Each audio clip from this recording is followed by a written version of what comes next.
Por unanimidade, turma do STF torna Bolsonaro e mais 7 réus por golpe. E você vai ver também. Governo do estado dá início ao desassoreamento do segundo trecho do rio Itajaí-Açu, em Rio do Sul. Polícia Militar realiza simulado de assalto a banco em Nova Veneza amanhã. Crédito consignado chega à marca de mais de 550 milhões de reais em contratos assinados com trabalhadores. Essas e outras notícias você confere agora no Informe Região.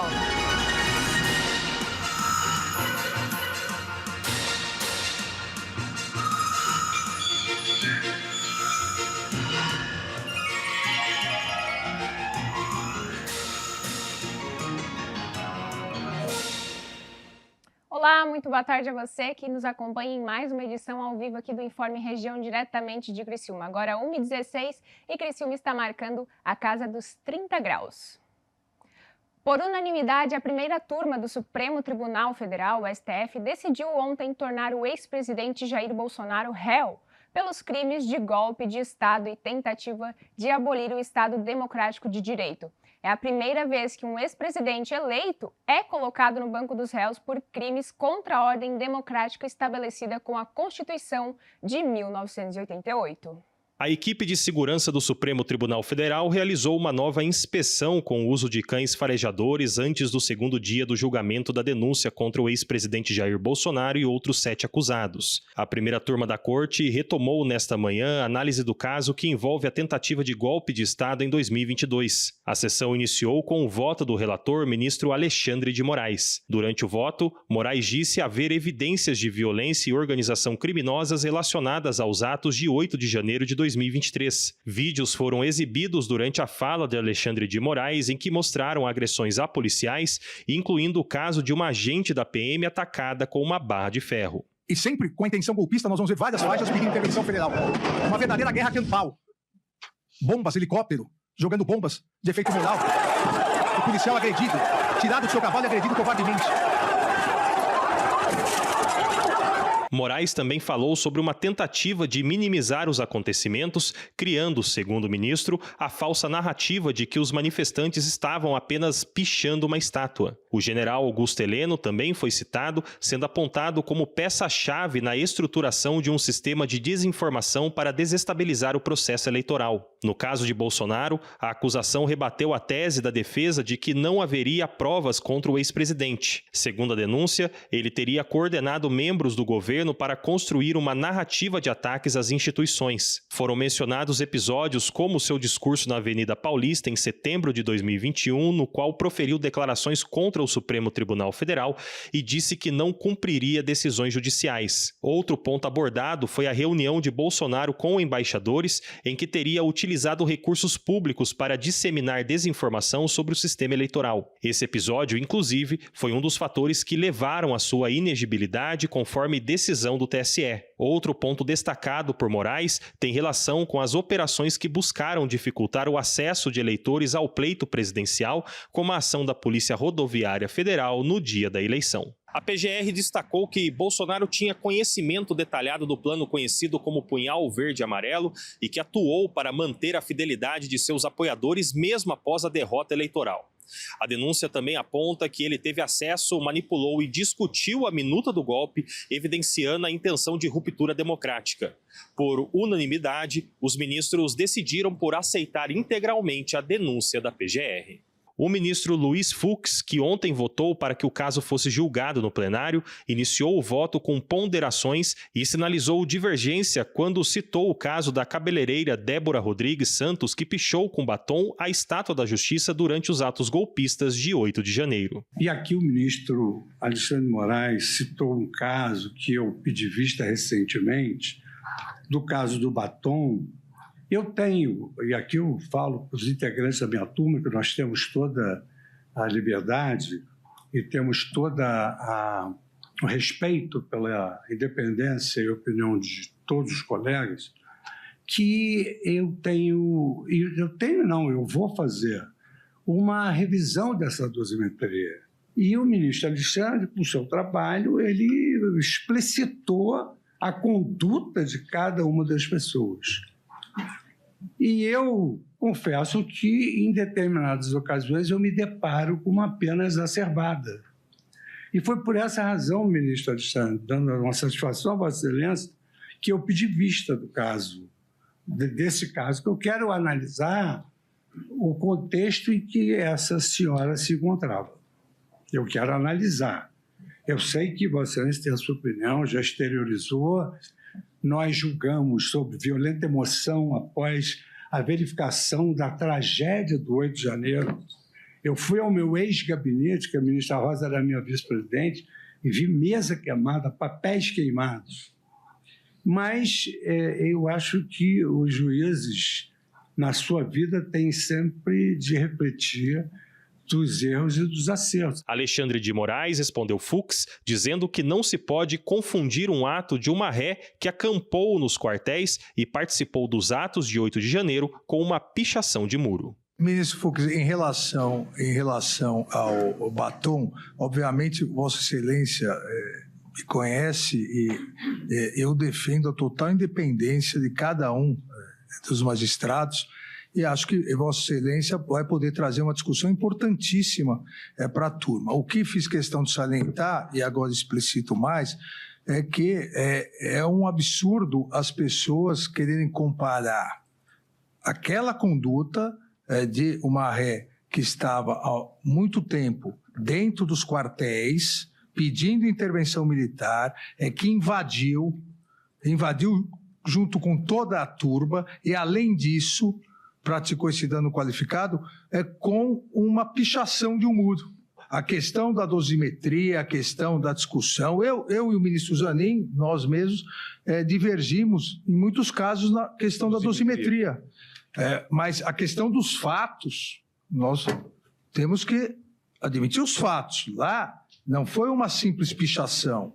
Lá houve toda uma manifestação já anterior de aderir à tentativa de golpe de Estado, de ficar nos acampamentos, de invadir com violência junto com os demais e pichar. A questão da dosimetria, aí é uma questão a ser analisada. Agora que a denúncia foi aceita pelo STF, terá início a fase de ação penal, na qual será determinada a responsabilidade dos acusados, os tornando réus. O relator, ministro Alexandre de Moraes, será responsável por definir as datas para os interrogatórios dos réus, que terão um prazo de 5 dias para apresentar suas defesas prévias.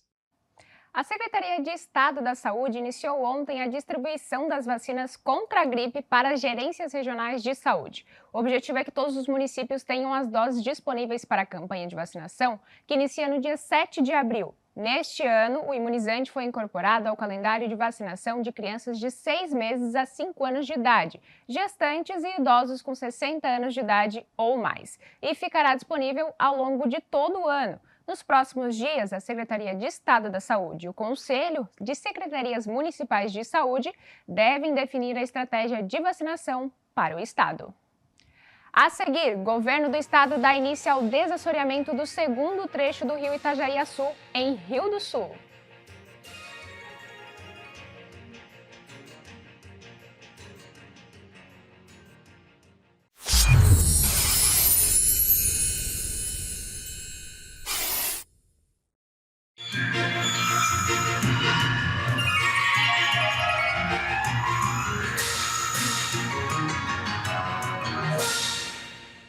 O governo do estado deu início nesta terça-feira a mais uma etapa do desassoreamento do rio Itajaí-Açu, em Rio do Sul. A obra, que atende a uma demanda histórica da população, prevê a remoção de sedimentos e a limpeza das margens para reduzir o risco de enchentes na região.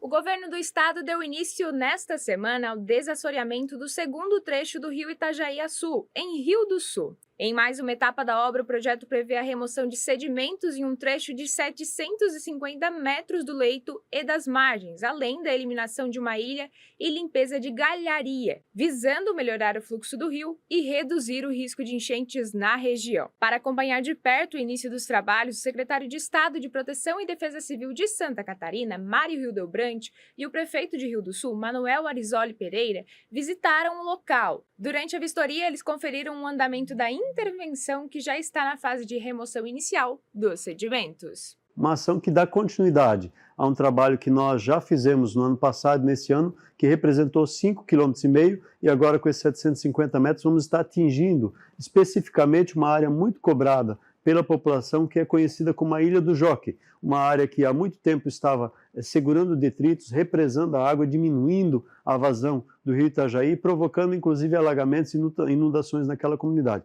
Por determinação do governador Jorginho Melo, conseguimos dar início a essa obra, que vai representar um investimento de mais de 3 milhões de reais, somados aos 10 milhões e meio que já aplicamos, são cerca de 14 milhões de investimento em limpeza e desassoreamento no rio Itajaí, na cidade de Rio do Sul, devolvendo a credibilidade às ações de proteção e defesa civil. E, claro, junto com o prefeito Maneca, discutimos a continuidade dessas ações e estamos aguardando os projetos da prefeitura para que a gente possa ter novas intervenções e novas melhorias no rio Itajaí, naquela cidade. Esse segundo trecho do desassoreamento do rio Itajaí-Açu é uma demanda histórica da população local por conta das constantes inundações, especialmente em períodos de chuva intensa. A obra faz parte dos esforços do governo estadual para mitigar os impactos das cheias e garantir maior segurança para os moradores da região.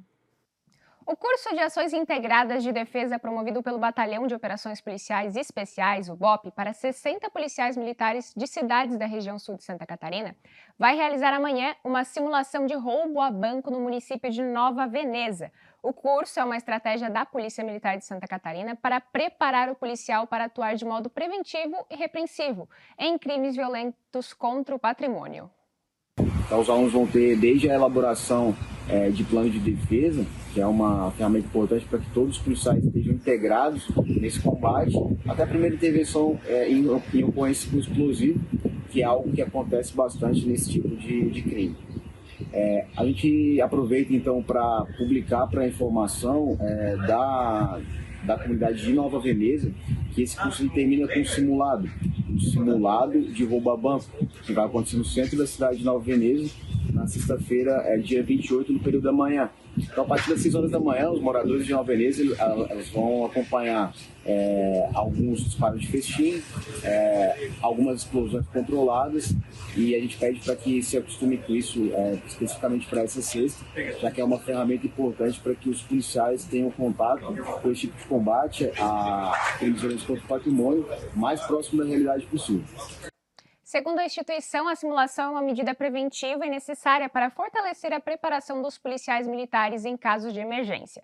O local será devidamente isolado e a presença da Polícia Militar será intensificada, a fim de garantir a segurança de todos os envolvidos. O crédito consignado do governo chegou à marca de mais de 550 milhões de reais em contratos assinados com trabalhadores brasileiros. O que chama a atenção é que todo esse valor é a soma de apenas os últimos 6 dias. A nova modalidade de crédito consignado do governo para trabalhadores de iniciativa privada, o chamado Crédito do Trabalhador, chegou ao valor de 551 milhões de reais em empréstimos apenas no período de 6 dias, entre o dia 21 a 26 de março. De acordo com dados divulgados hoje, cerca de 89 mil contratos foram firmados com valor médio de R$ 6.173 por trabalhador. Quem contrata o serviço pode oferecer até 10% do FGTS ou 100% da multa rescisória como garantia, mas também tem a opção de não apresentar nenhuma. Além de que o trabalhador não pode comprometer mais do que 35% da sua renda com as parcelas mensais. No Brasil, mais de 47 milhões de trabalhadores são assalariados, e 68 milhões possuem um aplicativo Carteira de Trabalho Digital. O processo para aderir ao empréstimo consignado CLT é simples e digital, por meio do aplicativo Carteira de Trabalho Digital. Após acessar o aplicativo, a pessoa interessada no empréstimo vai fazer a solicitação, indicando seus dados pessoais como nome, CPF, margem do salário disponível e tempo de empresa. Ao enviar as informações, entrará no processo de análise e propostas. Os bancos, por sua vez, verificam o perfil do trabalhador e analisam as informações. Só então que o trabalhador vai receber as propostas e escolher a desejada para a contratação. A seguir, estudo mostra que mudanças climáticas elevam riscos de doenças cardiovasculares.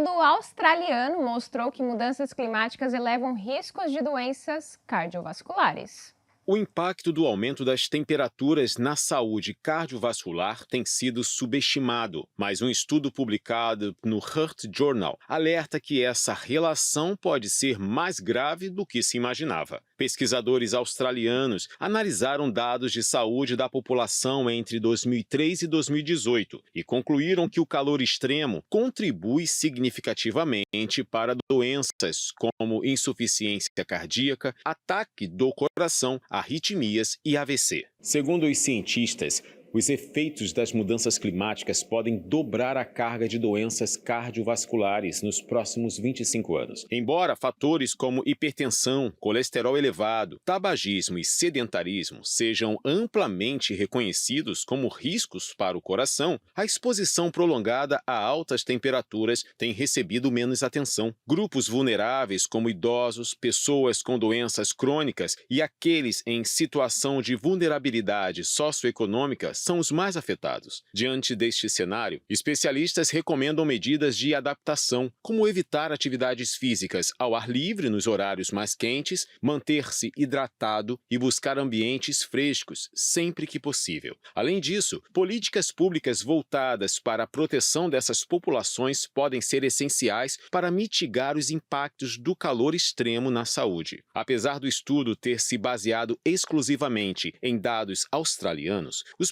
pesquisadores alertam que os achados refletem uma tendência global, destacando a necessidade de ações coordenadas para lidar com os desafios impostos pelas mudanças climáticas à saúde pública.